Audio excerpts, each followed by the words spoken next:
Hello, everybody. I hope you're all well. My name is Jeff Pedley. I'm an English teacher from the European School of Brussels too, and I'd like to guide you through how identity is shown in the novel Never Let Me Go, specifically for the English L2 European BAC. Now, depending on what year it is now and which year you were in, depends on which options you have. So, if it's winter 24 to move into 25 and you're in S6, this will be the only text that you will have an option of answering in your part 3. You'll have two questions in your December exam and your summer exam, but you will only have this one novel, Never Let Me Go, and of course your supplementary texts, which your teacher will have done with you as well.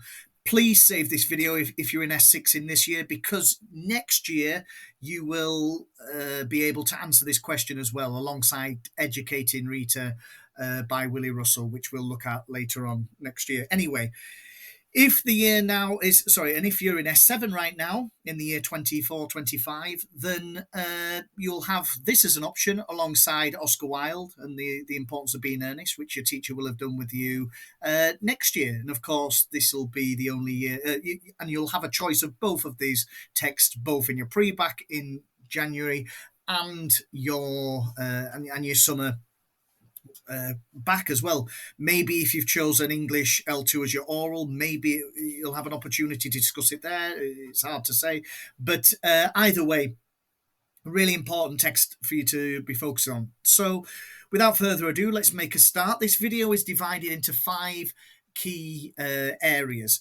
and you can use the timestamp at the bottom to skip forward. For example, if you're doing some last minute revision, maybe you want to get straight onto the summary and the key events. But there are 5 sections. Number 1, we're going to look at context and look at a brief biography of Kazuo Ishiguro and his biography and his writing style as well, and some of his other texts briefly. We'll also, secondly, look at the structure of the novel Never Let Me Go, because I think it's a really fascinating and interesting original structure. Thirdly, we'll look at a summary of the novel.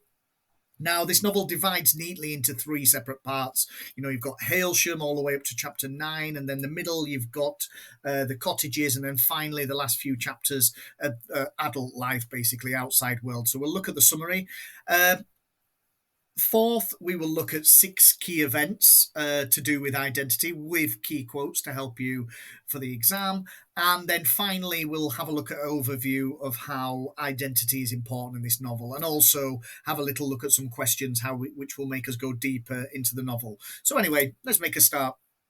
Now, Never Let Me Go was written in 2004, published in 2005. He's a prolific writer, is Ishiguro, as we'll see in a moment. I like this text, I'm not going to lie. If you haven't noticed already, the pattern generally of the L2 text goes plain novel, plain novel, plain novel. So, if you've studied your play last year or next year, it's nice to have a modern novel, because, again, sometimes the plays are a little bit older. Anyway, so we've got a modern text, it's within within the last 20 years or so, set mostly in the 90s. Of course, it goes back to the memories of Hailsham 70s, 80s or so, but set mostly in the 90s. And again, in UK, setting in the UK.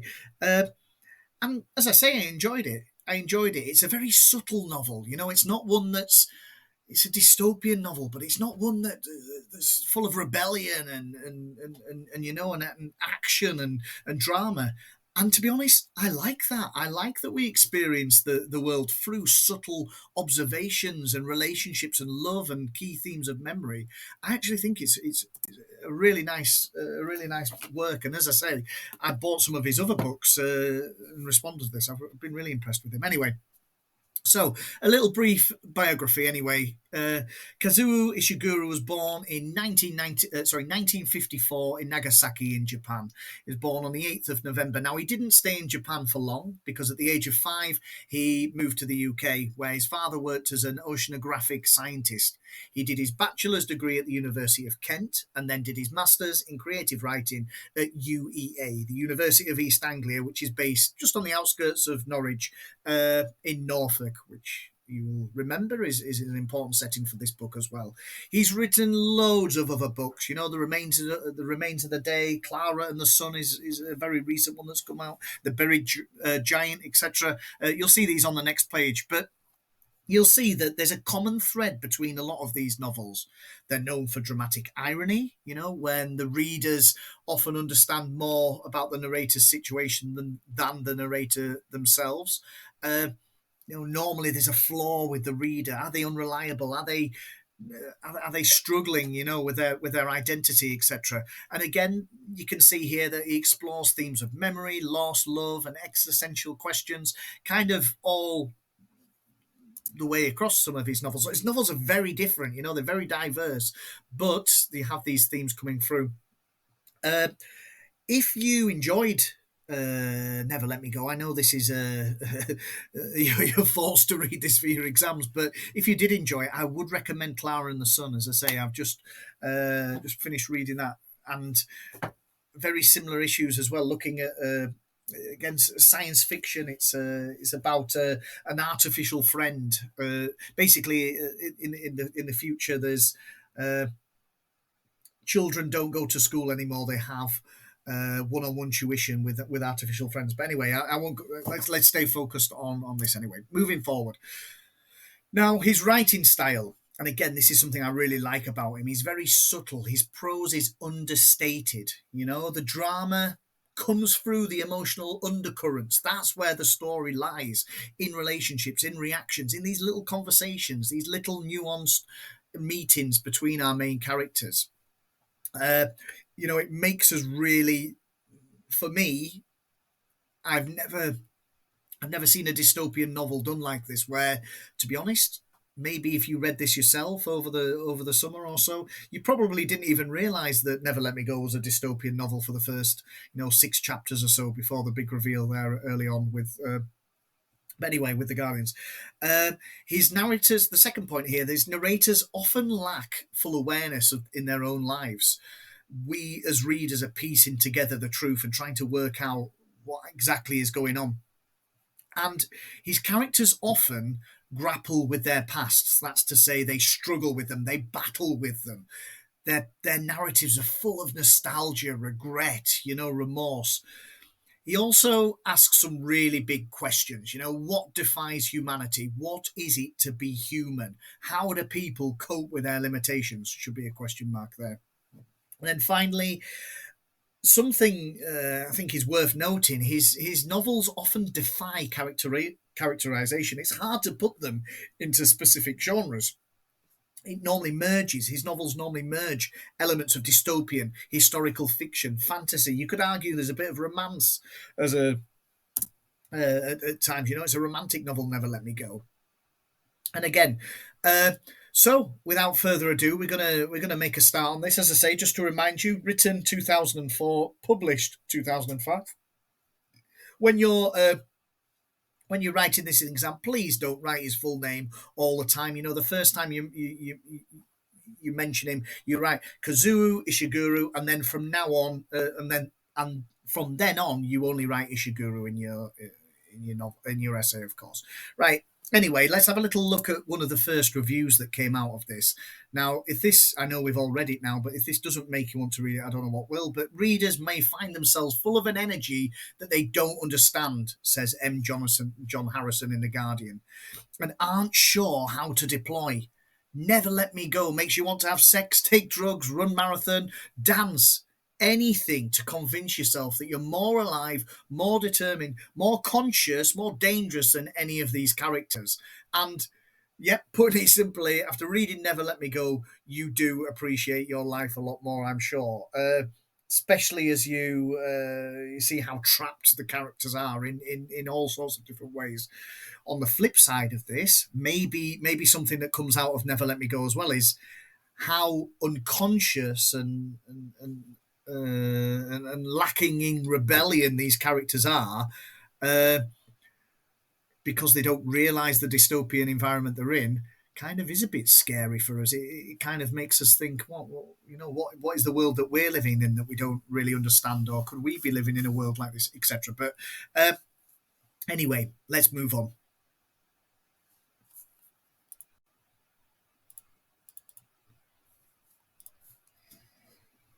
Now, I think there's a very interesting structure used in Never Let Me Go. Quite original as well. The fact we've got a first person perspective, narrated by Kathy H. It's intimate, it's emotional depth, reflective, definitely, but not always the most reliable, of course. We don't know who the audience is. That's what I find quite original about this. We at no stage do we know who she's talking to. Uh, Although I think there are some clues. Anyway, number two, it's non chronological, of course. We've got flashbacks throughout it. We go, it's just her memory, And, memories are not reliable. Memories are not USB sticks, are not files that we just retrieve and then watch DVDs, watch videos of. They're influenced by the present. Our memories are influenced by the present. I'll say that again. So, what she's going through when she's reciting these memories, I think are quite revealing, maybe as well. Anyway, and again, it's a gradual reveal, really, revelation of key truths. The clone's his purpose, etc. And again, number three, I've kind of mentioned these points already, but the role of memory and how memory is being shaped here. And then finally, the fourth point, quite interesting to do with the structure, is that it's very circular. No, it begins and ends with her reflecting on her life. And I'd just like to bring attention to this quote from chapter one. Sorry, it's taken a while to come on. Right, anyway, because I think this is quite revealing. Sometimes when you read a book, it's really interesting to go back to that first chapter because there's so much more there when you go back. Anyway, at this point here, she's a carer and she's with one of the donors who's nearing the end of his life. And as we say, he'd just come through his third donation. It hadn't gone well, and he must have known he wasn't going to make it. He could hardly breathe, but he looked towards me and said, "Hailsham, I bet that was a beautiful place." Then the next morning, when I was making conversation to keep his mind off it all, I asked where he'd grown up, and I realised then how desperately he didn't want reminded. Instead, he wanted to hear about Hailsham, and I find this incredibly revealing because I think this kind of shows us what Kathy is going through towards the end. When she is dying, when she is being called up for the donations, that's what she wants to. This thing she doesn't want to remember. She just wants to remember Hailsham as this idyllic place. Anyway, and we're talking about memories. Why? I mean, it's a big discussion to have. I mean, it could take the whole video. But why is she remembering? Why is she trying to remember Hailsham so much? Is it catharsis? Is it to try and get over powerful emotions and bring closure to these or suppress these powerful emotions that she's having? And either way, these memories are edited. These memories are just snippets that go through. I don't want to go into a lot of detail this, but if you go through and you find the weather patterns within them, it's always sunny at Hailsham. It's always bright sunshine. How would you remember where the sun was in it, and what the weather was like in every memory you have? Likewise, when she's got more difficult periods towards the end of the life, it's windy, it's cold, it's wet, all in her memories. But anyway, let's have a little look at the summary of this text. So it's a neatly defined text. You can see there's three different sections, all pretty much equal. Part one is in Hailsham, part two in the cottages, and then part three, the adult life, really. Part one goes all the way up to chapter 9. You've got these innocent beginnings and the unfolding mysteries, as you can see that I put it at the side there. Then they become 17 years old, 16, 17 years old. They leave secondary school and they go in this transitional period to the cottages, which they're given a degree of freedom, but still kind of scaffolded. They grow up very quickly in this cottages era.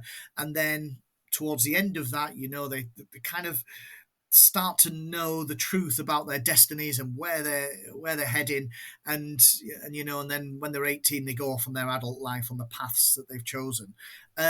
Anyway, I'm going to do the summary in these three separate parts. So let's start first with Hailsham. Now, uh, and as we've said before, there you can see it. And by the way, I'm putting a few symbols around the page. I'm sure you can. I'm sure you're more than clever enough to work out what I'm implying there. So, part one, Hailsham, which is chapter 1 to chapter 9. I think there's kind of 6 key parts to this chapter. The first thing, it's all to do with her childhood at Hailsham. You know, she reflects on her friendships with Ruth and Tommy, how they start. Remember the games that she has with Ruth on the imaginary horses to start. And we start to learn about Ruth's personality. Very temperamental, very overpowering, you know, very almost manipulative at times, often pretending to have special knowledge and privileges, which kind of annoys Kathy. I will say this again, you know, this is Kathy's version of events. Read into that what you will. And just remember, when you're writing your essays, use tentative language. You know, there's lots of things in this novel that we don't know for sure. That doesn't matter. You know, this isn't a science exam.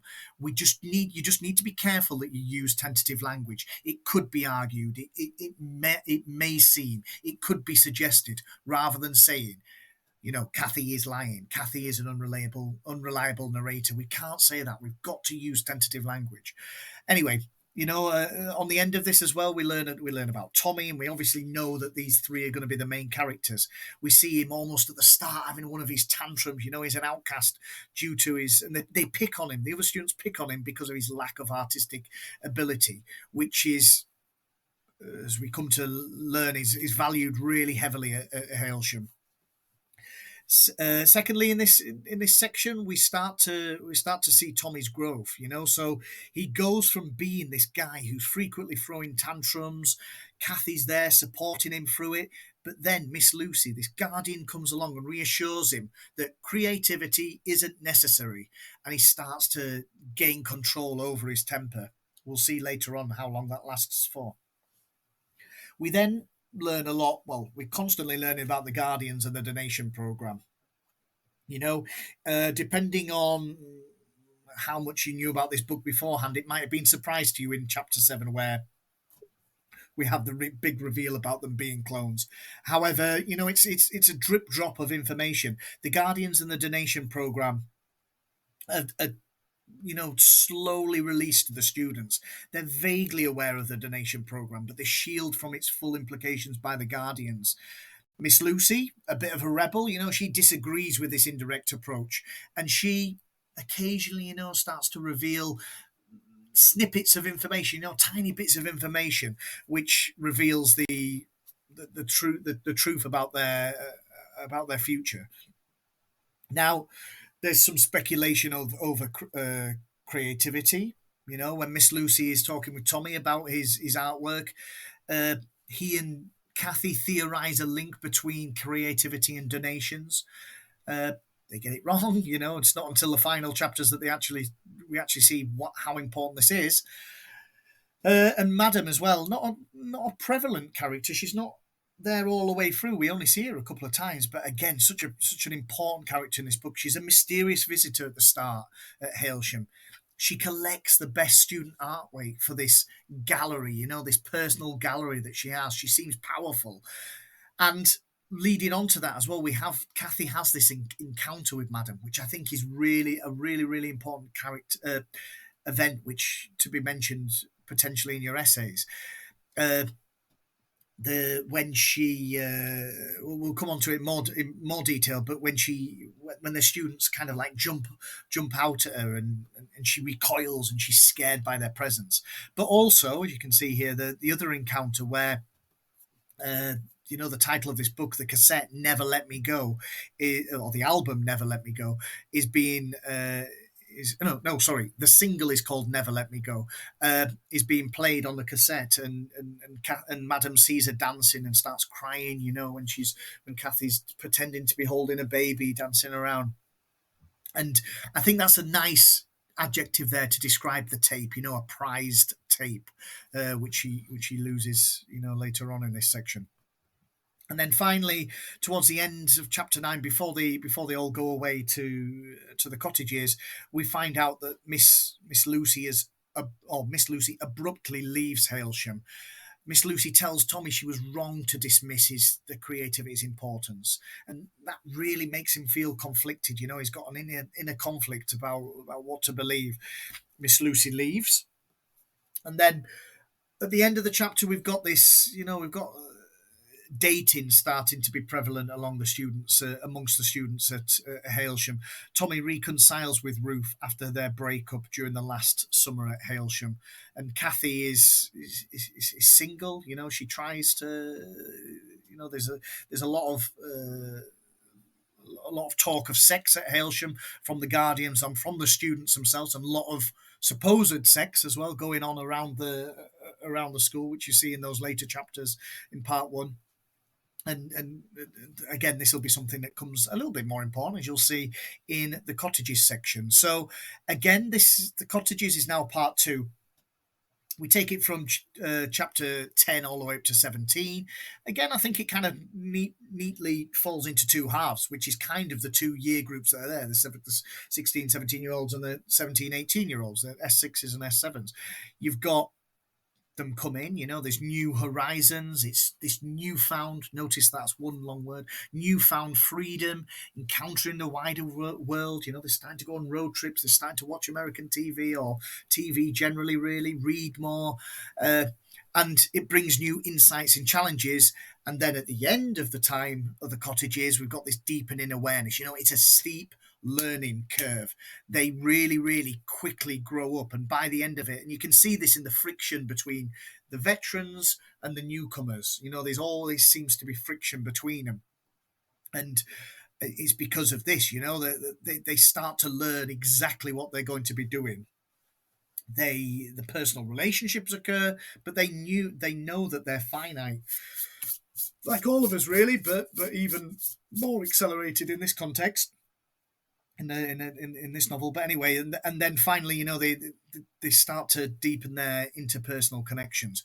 Let's have a little look in a little bit more detail at this cottages section. Anyway, so it starts off. I think that's a really good word to use. I think, you know, in your essays, transitional. It's transitional. It's a transitional housing facility, that accelerated learning process, as we've talked about before. Kathy, Ruth, and Tommy move into the cottages. They meet veterans and students from other schools, and this is what's interesting. They regard Hailsham students with awe. You know, they want to know what Hailsham has been like.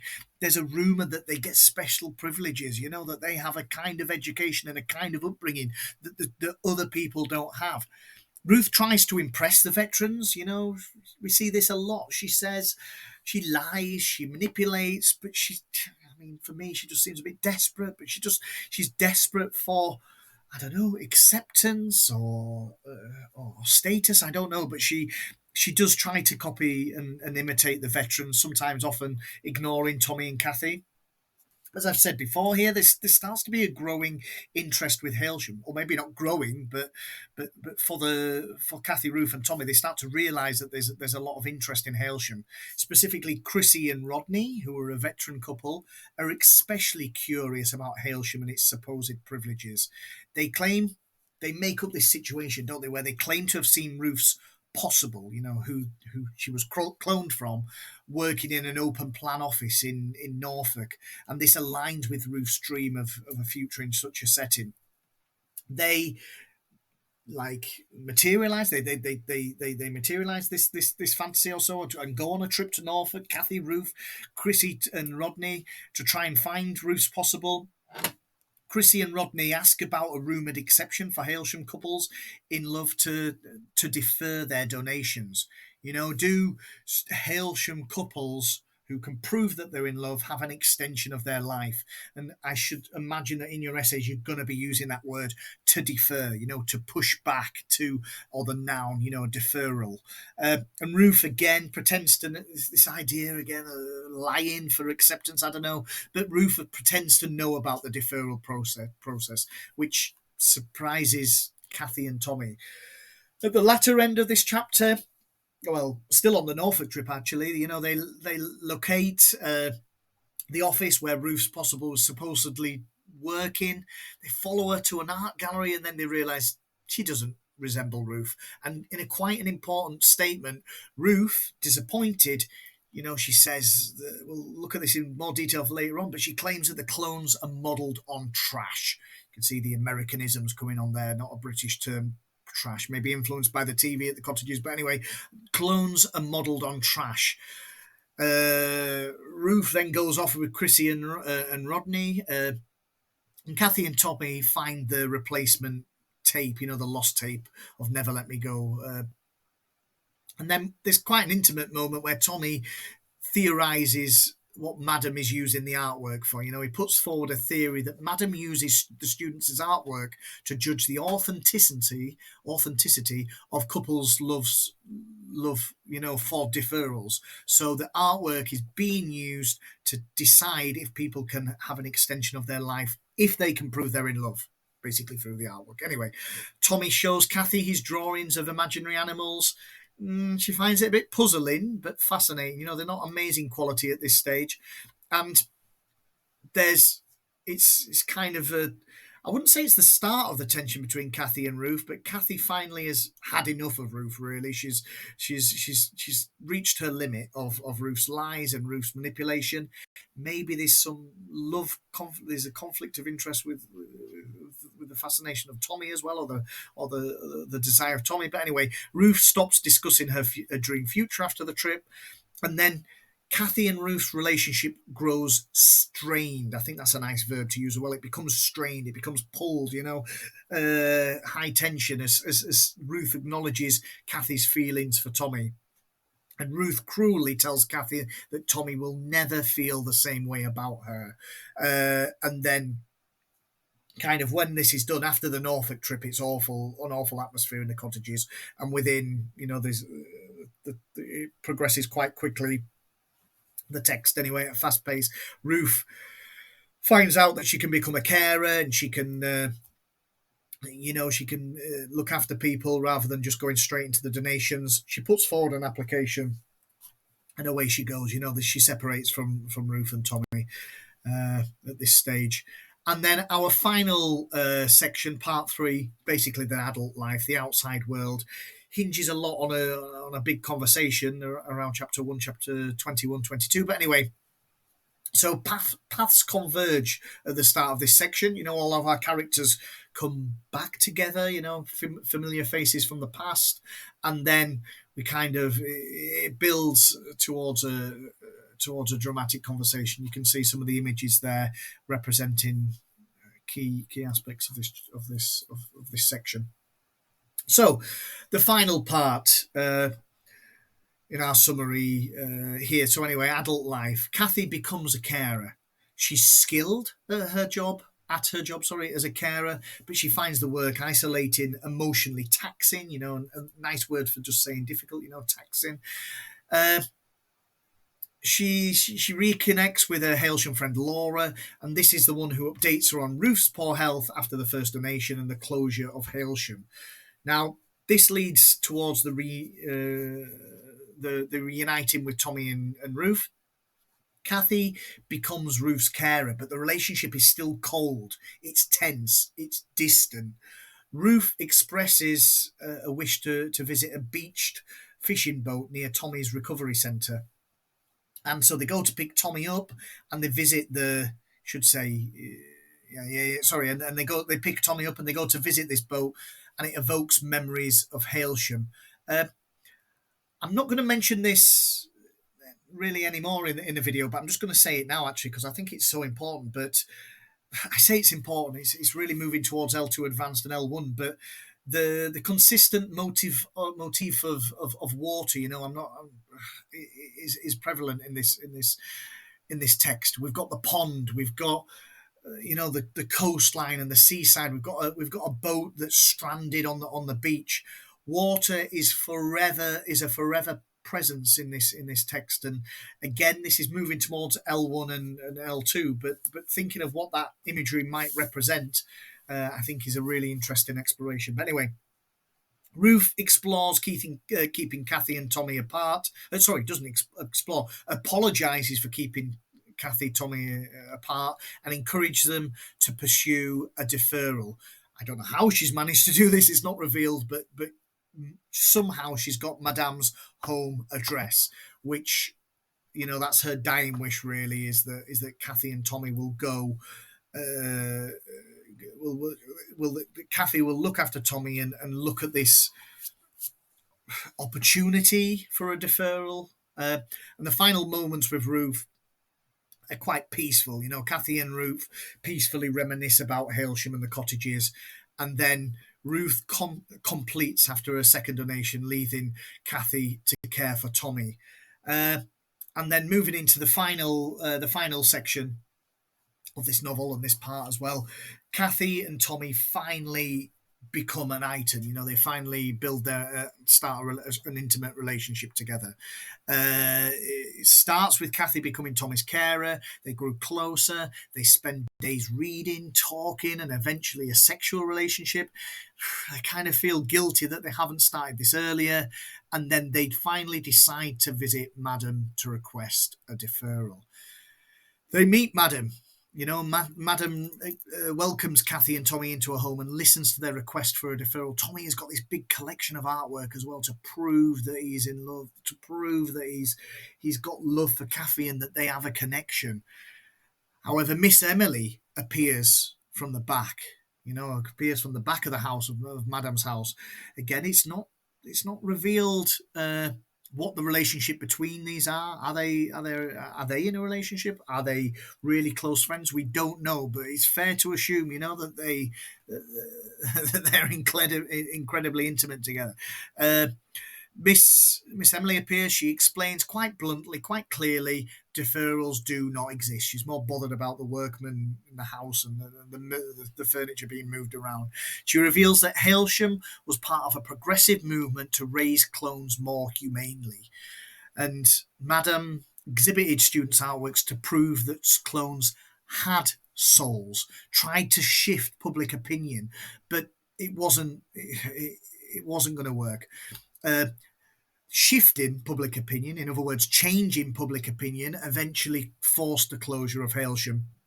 Now, on the way back from this, Tommy has another. No, I say has another. He has a. It's a reflection of his childhood. He has one of these tantrums. The drive back, Tommy asks Kathy to stop the car. He walks into the woods. He screams in anguish, in pain. Kathy consoles him by holding him. And then not long after this, Tommy completes after his fourth dimension, leaving Kathy alone.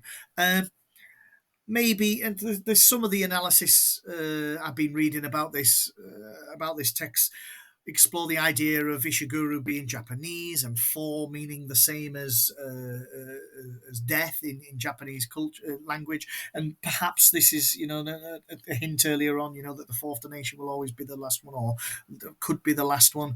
But anyway, at the end of this, anyway, it's his fourth donation, and Kathy is alone, and then there's kind of a very subtle end to this novel. She's driving to a field in Norfolk. She pulls over. She imagines seeing Tommy on the horizon. There's barbed wire with crisp packets and rubbish going into it. She has this moment of reflection.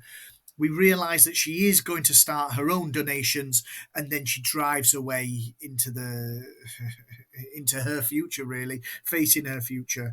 And as this passive individual who's not rebelling against the society that she's in. Okay, now moving on, I'd like to focus on 6 key events in the story which link to identity. Now, I have neatly created some symbols or put together some symbols here to help you remember them. You've got a guy having a tantrum, a spider, a cassette, a couple having sex, a bin, and an easel. And, before you go into your exam or whatever, I think just trying to have these 6 images in your head will be really useful. you think of the images, you'll think to the link of the story. You may even be able to recount a quote or something to go with them. But again, yeah, it's good to have there. Maybe even when you go into the exam, you do a bit of doodling on that note paper and you get these images down quickly, so you're not scared. You've got points of reference already before you start. So anyway, let's see what they represent, because the first thing we've got is is the tantrum, of course, and it's of course representing Tommy. So, and I'd just like to read this quote from chapter 1. So I reached forward and I put, this is Kathy talking, of course. So I reached forward and I put a hand on his arm. Afterwards, the others thought he'd meant to do it, but I was pretty sure it wasn't unintentional. His arms were still flailing about, and he wasn't to know I was about to put out my hand. Anyway, as he threw his arm up, he knocked my hand aside and hit me on the side of the face. It didn't hurt at all, but I let out a gasp, and so did most of the girls behind me. Now, I think this is a really good symbol of of identity. It's interesting because normally in dystopian novels you would expect the characters to be rebellious, to expect the characters to be having tantrums, to be angry, to be battling, to be at conflict with with the authority or with the authorities. It doesn't happen very often in this text. We've got characters which are which are complacent, which are sometimes oblivious to the world that they're living in. Kathy, very rarely, in fact, I can't think of a situation where she challenges authority. She's somebody who doesn't realize the suppression that she's living in. I think this is a quote I mentioned later on as well, but just the fact of when Miss Emily says, no, it was to see if you had souls at all. She was like, why would anyone not think we had souls? She's oblivious. She doesn't realize the kind of world that she's living in and how she doesn't understand that things could be different. Now, this tantrum here kind of represents, resistance. It represents, having an identity that is to challenge. And what is interesting is that Tommy is quite unique in this. Indeed, he's suppressed all the way through the novel. He manages to keep the tantrum inside himself. It only reveals itself again. It only comes out again when he knows everything is done, when everything is futile, and he's been told that referrals don't exist. So I think it's hard to put a specific quote from this, but I think that just the arms flailing around. I think when he's called but again, it represents being an animal as well. It's being unrestricted. It's been it's a lack of control, and I think all of these things are real key elements of identity, which it represents a lack of control in an environment which is heavily controlled. They're heavily restricted. So I think this idea, this tantrum, and the fact that we don't see any tantrums through the middle of this story, and only at the start and the end from Tommy. And repeat myself here, but it's not so much just about Tommy, what this tantrum represents Tommy, but it represents. It's interesting because we don't see it from any of the characters. The tantrums stand out because Kathy doesn't respond to the environment that she's in, or doesn't reject the environment that she's in. Now, I think this is a really, really interesting point of the story, when it's the first time or one of the first times that the students or the clones get to see how the outside world view them.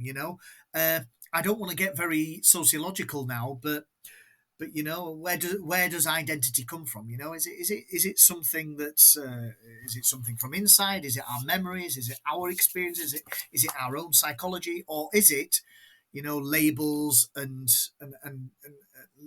labels and perceptions and constructions from society? And I would argue really that identity comes more from outside than inside. But anyway. So this bit I'm going to read here is from when Madam is kind of jumped upon by the other students, trying to shock her, trying to give her. They could see how nervous she was around them, and they really wanted to kind of like jump her. The symbol for this is a spider. So anyway, They come out, they jump up out at her to scare her. As she came to a halt, I glanced quickly at her face, as did the others, I'm sure, and I can see it now. The shudder, like the shake she seemed to be suppressing, the real dread that one of us would accidentally brush against her. And though we kept on walking, we all felt it. It was like we'd walked from the sun right into chilly shade. Ruth had been right. Madame was afraid of us. But she was afraid of us in the same way someone may be afraid of spiders. We hadn't been ready for that. It had never occurred to us to wonder how we would feel being seen like that, being the spiders. And I think a very easy quote to remember there, isn't it? Just afraid of spiders, or just the word spiders is a quote, isn't it, in itself? But what is a spider? Oh, sorry, well, not is a spider, but what is a fear of a spider? It's it's an irrational fear. I think this is the key term here, an irrational fear. Look at the size of us and look at the size of spiders. We shouldn't be scared of them. Madame should be not scared of primary school children who are jumping out at her. But what has society labelled them? They've a really good word here. They've otherized them. They've clones are not human. They are others. They're getting treated as others, as marginals, as being prejudiced against. And so we've got these students, these little primary school students who are frightening a grown woman, a rational fear, But in terms of identity, it shows us how society is viewing these clones. And again, not for the first time, we see Ishiguro referring to them as spiders, okay, through Kathy's thoughts, of course, or memories, but of course, we have spiders, we have creatures, we have this kind of animalistic and insect terminology, to describe them. In other words, to make them not seem human. I just want to just focus on this a second. Sorry, I've done it in the wrong order there. But how this idea, again, this otherizing of the clones. And I think this is really important, because how are we defined? We're defined sometimes by society. And in these terms here, this is how the students are defined. Madam avoids direct interaction with the students and maintains a sense of emotional distance. That's how she views them. She seems uncomfortable. I also find it, don't forget to refer to the scene where Madam is looking at Kathy when she's dancing to the Never Let Me Go song, and it's Madam starts crying, and it kind of symbolizes, or her perception of the clones is humanity and the tragic fate. But she maintains her position as an outsider. She still doesn't go into the room. She stays on the outside, looking in at these creatures, these animals, these spiders. Madame collects the students' artwork for her gallery. And I think a nice term to refer to here, it's a form of objectification. She values their creativity as a display of their souls while disregarding them as individuals. And then finally, you could argue that her treatment reinforces the students' understanding that they are fundamentally separate from normal humans, perpetuating others, like carrying on their alienation. I'm just going to go back again, but you can see, the symbol to represent this quite clearly is spider. So we've got the tantrum, we've got the spider. No surprise to see the next symbol is a cassette. And from chapter 4, I've got this quote. I don't necessarily want to dwell on the cassette. I mean, we've already seen it represented in the previous event there. But I think in terms of identity, I think it's really interesting just to think of how objects link to our identity, how we are what we own, very capitalistic, but anyway. And this idea of sales and exchanges, or these sales and exchanges events, really help the students have an identity to a certain degree, I think. So in chapter 4, she explores this. You each had a wooden chest with your name on it, which you kept under your bed and you filled with your possessions, the stuff you acquired from the sales or the exchanges. I can remember one or two students not bothering much with their collections, but most of us took enormous care, bringing things out to display, putting other things away carefully.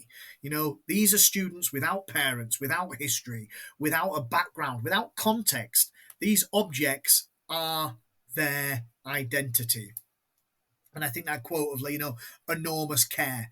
What is interesting also, which you might want to explore, remember when they go to the cottages, uh, they find out that other students have not had sales and exchanges. It's quite specific to Hailsham, and other students, I say, haven't had this experience. So, and Ruth actually ends up throwing away all of her objects, where Kathy treasures them. They represent the nostalgia of Hailsham. Moving on to the next point, got a couple in bed together, here, sleeping together. A really cutting statement. One of the last statements from chapter 10 is when Ruth, makes fun of Kathy for sleeping around, having one night stands. It builds on that idea of Kathy feeling. I think this links, putting this simply, to sexual identity. Kathy Kathy has a lot of sexual desire. She says this. She shares this at numerous times. She has times where she just wants to sleep with people. Impulses, urges, desires. Now, uh, she thinks that she is the only one that feels like that. When she speaks to Ruth about this, Ruth indeed belittles her and says, "Yeah, it is quite unique to you." I can't remember the exact quote. I'm sorry, but she does belittle her and kind of uh, reject her truths, really. And we see when Kathy is going through, when she's going through those porno mags in the barn or so, in the cottages or the garage or so, she's going through these porno mags, and it's not through, at this stage anyway, it's not through sexual desire or getting something out of it. She's going through it because uh, because she believes that maybe because she has these strong sexual desires, maybe that's where her possible comes from. Is her possible clone? Is her possible? Someone who was an adult model, also someone who had like a lot of sexual desires, etc. So I think this sexual identity is quite important in the text, definitely. And there may be a question in your exam that links to this. Now, at this stage, the quote I've chosen here is just when when Ruth is kind of insulting Kathy at the end of at the end of one of the chapters. Come to think of it, I suppose you haven't been that slow. The italics Ishiguro's that slow making friends with at least some of the veterans. In other words, saying, you've been sleeping around with the veterans. And I'm going to kind of leave it there, but sex is a key thread of this text. And again, it links to that idea of regret later on when Tommy and Kathy finally get intimate together, and there's the regret about the fact of them not sleeping together sooner, really. So there's the image, a couple in bed to help you try and remember that. Chapter 14, I've put a dustbin here, a trash can if you want to use American. And I think this is really interesting as well because it's to do with the possibles. And I think the possibles may come up, I'm sure, in your essay in some shape or form. This is when they're in Norfolk, and Ruth is going on her rant after she finds out that her possible isn't there. We all know it. We're modelled from trash, junkies, prostitutes, winos, tramps, convicts, maybe. Just so long as they aren't psychos, that's what we come from. We all know it, so why don't we say it? If you want to look for possibles, she says a little bit later on, if you want to look for possibles, if you want to do it properly, then look in the gutter. You look in rubbish bins, look down the toilet. That's where you'll find where we all came from. So lots of things to kind of unpick from this and explore maybe in an essay. It shows you how little Ruth thinks of her background or herself, self-reflection, self-awareness, perhaps. Or is that not? Is that just saying where she's come from? But either way, I think there's something there. The obsession with trying to find the possible as well. It's not it's not surprising, but at the same time, Ruth does seem like she really wants this office worker to be her possible, to look like her. But of course, that doesn't come to pass. And again, themes of self-awareness, things of family, and again links to that idea as we talked about in the last key event there of Kathy, uh, looking through the adult magazines to see if someone looks like her. Uh, I've now got an easel as my sixth key event or key reference, really. No surprise, it's linking to the idea of creativity and the artwork. The artwork that plays a big part in this book, culminating in Tommy desperately unraveling all of his pages and sketches in front of Madam and Miss Emily in chapter 22. And so this is Miss Emily talking here. And again, I think probably the key moment of the text. Why did we take your artwork? Why did we do that? You said an interesting thing earlier, Tommy, when you were discussing this with Marie Claude. You said this was because your artwork would reveal what you were like inside. That's what you said, wasn't it? Well, you weren't far wrong with that. We took away your artwork because we thought it would reveal your souls. Or, to put it more finely, we did it to prove you had souls at all. And again, in the book, that's in italics as well. Key quotes. I just want to continue it a bit as well because I think it shows a lot about Kathy's character here. I've mentioned this briefly already, but she paused, and Tommy and Kathy, of course, exchanged glances for the first time in ages. Then I asked, "Why did you think we had to prove a thing like that, Miss Emily? Did someone think we didn't have souls?" Shows naivety, shows lack of awareness, lack of, self-awareness, really, or how society treats them.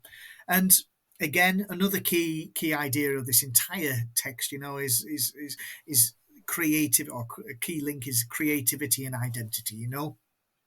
Art. Does art reveal our identity? And I think that's a very simple quote, but there, your art would reveal what you were like. Your art would reveal what you were like. To prove you had souls at all. I think the irony here, or the the metaphysical element here, isn't it? The metafiction element is that Ishiguro is probably not more more than aware of what this book is revealing about himself as well, and to proving what his own desires and thoughts are. But anyway, so six key, I've got them back up here as well, but six key references or key links to identity. There could be 100, I know, but we're restricted for time here.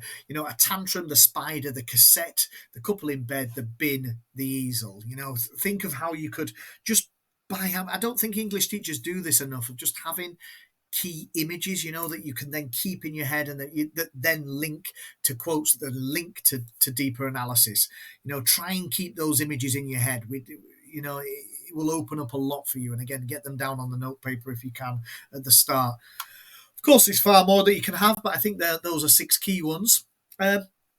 Anyway, I'm going to kind of bring this all to an overview now, and I'm going to do this by using 4 questions. Now, of course, these are not the questions that you could get in the exam. The questions you'll get in the exam will be so general that they can incorporate your supplementary text that your teachers have taught you. And again, every teacher does different supplementary texts, so the questions will be general. But some key ideas: identity in society, identity in creativity, identity in memory, identity in love. I think are interesting parts that could be part of questions, or indeed, and again, could go in any direction here. They're so general that I think, interesting to explore. So, this first question, I think I'm gonna give you some kind of like ideas for these questions. But again, I'm just saying these are just for us in discussion now. Nothing that you would get on the test, but like, in what ways do the clones internalize or resist the roles imposed on them by society? I think what would be an interesting thing to do, if you've got time to revise, if you're not doing last minute cramming, is to pause this video and just jot down some ideas of how you could link this. Maybe think of those 6 key symbols and just think if there's anything within those that would or those key references. For this first one, I think there's 2 clear parts to this. The idea of internalizing the the labels that society give us, but also resisting against them. Not doesn't happen very often, as I've said, but maybe some kind of resistance. I think the clones do mostly accept the labels that have been given to them. You know, they accept their roles as donors without rebellion. It's because they're conditioned. You know, Hailsham does an incredibly good job at conditioning the clones. Ruth's trash comment does reflect internalized societal devaluation of the clones. I'm sure, thinking back to those key references, I think the spider reference and the bin reference, I think, are quite interesting references to use here. They also avoid questioning their existence. You know, they show submission to societal expectations. You know, they do internalize, they do absorb the labels that they've been given. On the other hand, this is a little bit of resistance. You know, Tommy's frustration with creativity challenges imposed values. I think we do see that at the start, of course. We also could argue that Kathy's individuality is shown through her memory, through her personal connections and relationships.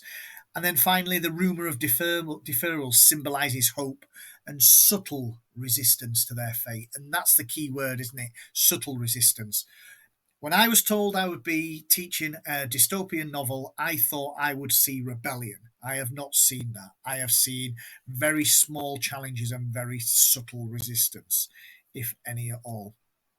When it comes to creativity, again, another key aspect of this book and a good link to identity, but just an open question over here. Why is creativity so heavily emphasized at Hailsham? What does this say about the relationship between art and identity? A very deep question, very philosophical as well, no doubt. But I think the key term here is validation. You know, creativity is viewed as proof of a soul. It validates the clone's humanity to the outside world. You know, it validates their existence to society. Artwork also allows the clones to assert individuality and emotional depth, which, putting it another way, they don't get to do in other instances of their life. And despite its expressive potential, art is exploited by the Guardians as evidence, not returned to the clones. You know, they talk about how powerful art is, but then they keep the work and they don't let them have the best pieces anyway. And then it also links to this idea that creativity underscores the societal notion that identity must be proven and is not inherently recognized, not automatically recognized. Moving on to the penultimate, the second last kind of big connection is this idea of identity and memory. How do Kathy's memories, particularly of Hailsham and her cassette tape, help her anchor her sense of self? Good verb that, you know, to anchor, to find a base of why we exist. So I think memories of Hailsham provide stability and preserve her individuality amidst a dehumanizing system. Lovely key ideas there. You know, Hailsham provides, or the memories of Hailsham anyway, provide stability. Note, it's not Hailsham that's providing stability, it's memories of Hailsham that's providing stability. And preserving that preservation of individuality in the middle of a system that doesn't even accept that they are humans. You know, they are spiders, they are creatures. They are not the same as us. They are other. The cassette tape symbolizes personal identity, emotional connection to the past. And yeah, I think that's an obvious point. Reclaiming the tape reflects Kathy's effort to protect her fragile identity. I think that's a really nice term. Losing one of those items from a collection box, it was like losing a piece of her. And then and I think loss, is a very key theme of this entire book, of course. Loss, and what's the opposite of loss? I guess collecting or collections. Look at that last image we have, of bits of rubbish being collected on the barbed wire, getting stuck on the barbed wire while others are going through. that idea of rubbish, that idea of pain, of torture, of loss, of I think a real powerful image at the end, a subtle image. I can imagine some people read the end of this book and they were like, "Oh, is that the ending? Is that what it is?" But just think of what it represents. Lots to talk about in terms of identity. Anyway, and then finally, the shared memories of Ruth and Tommy reinforce collective humanity or collective identity.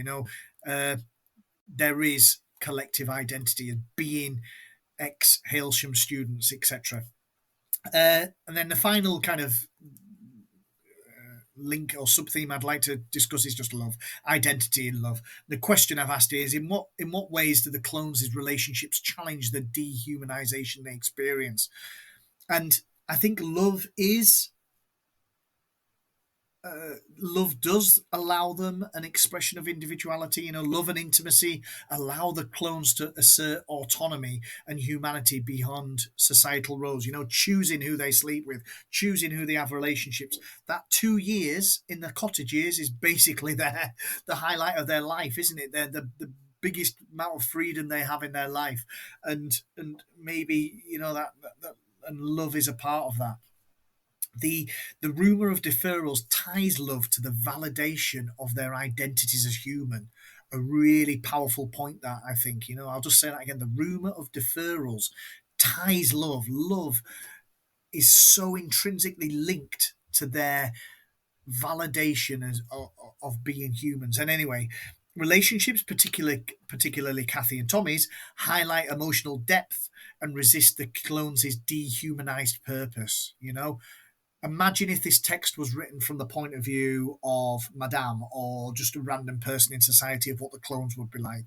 We are allowed to see that the clones are individual, that they have powerful identities, that they have unique identities. We see that through Kathy's narrative, first person narrative. And then finally, Ruth's apology and encouragement for Kathy and Tommy to pursue love reflect hope for reclaiming agency, taking back control. That's Ruth's dying wishes for them to get together. That and it's showing power, it's showing closure, etc. Now, this next slide I'm not going to read in detail. You can see it's just kind of like an overview of when it eventually comes on. Just kind of like gives an overview of all of the things that we've discussed and we've gone through today. Maybe just something a little bit different there. You can pause the screen. You can see this. And by the way, I'll just make a note. You can find a PDF. You can find this presentation as a PDF in the link in the comments below. And again, I'm not going to read this in detail, but I think if you could put just 5 key overview points to identity, it's that search for self-understanding is important. I think that's one of the key quests that's going on here, and that grapple with understanding, that battle for understanding who they are. We know who we are. We have parents, we have history, we have contact, we have nationality, we have context, we have heritage. Kathy, Tommy, Ruth don't have any of this, and that's what this book is, to a certain degree, a search for self-understanding. I don't want to go over this in a lot of detail, but the role of memory, we've talked about this loads, is key to identity. Are memories who we are? Is memory identity? I think you've got a strong point to argue that. And by the way, that doesn't mean that memories have to be true or accurate. Just because a memory can still be your identity without being accurate. Anyway, conformity and individuality, they come from a system which discourages rebellion and promotes acceptance of their fate. Again, something we've talked about a lot, but just bringing this to a close now, the impact of societal labels. The clones are defined by their roles as donors, as carers, as pieces as just a collection of organs that society is going to rip out and is going to strip them of their humanity. They are cattle, they are spiders, they are creatures. And then finally, the influence of art and creativity. And again, we've done this a lot, but just the significance of creativity as a means of expression. Does art reflect the soul?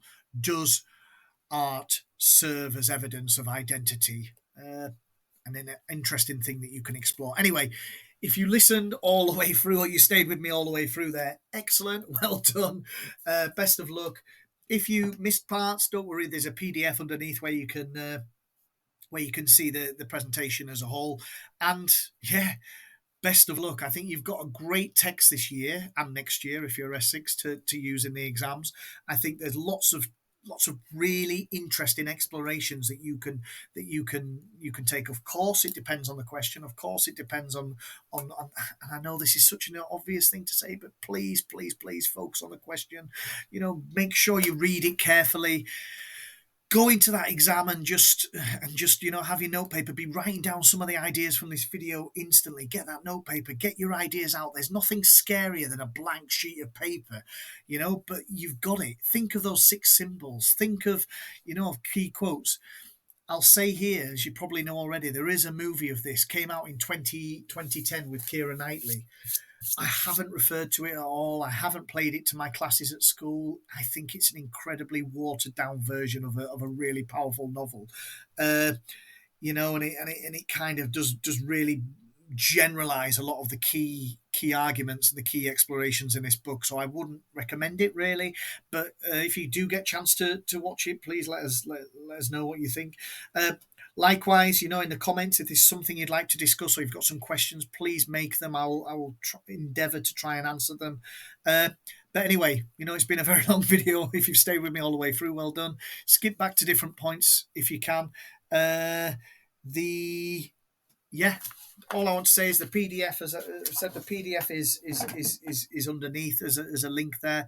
There's also, if this video has been really useful for you, please, I feel a bit cheeky asking this, but if this resource was helpful, it's taken me many hours to produce and put together, for classes that I don't even teach, or to students that I don't even see. But if you would like to buy me a coffee, it might give me some energy to do some more, maybe to do a series with this as well. I really appreciate your support, but please don't really. I feel stupid asking that, but it's just because it took me so long. Anyway, have a lovely a lovely rest before your exams if you can do that. And just my final bit of advice is revising isn't always just a general piece. Revising isn't always writing down notes and studying. It's thinking. It's building those those memory links that we have in our brain. When you're sat on the bus, when you sat on that way into the exam, think of those six symbols. What are they? And that should open up a wave of possibilities and quotes and things that can then, and links to the texts. Just if you're quietly thinking, just try and think of those six symbols. Try and think of the structure of this text, or the five key aspects of identity, or some of those questions. And it'll just keep building those links. Best of luck. Do your best, and if you've got anything you'd like to ask me, feel free to do so underneath. All the best. Bye bye. I know you're going to do great.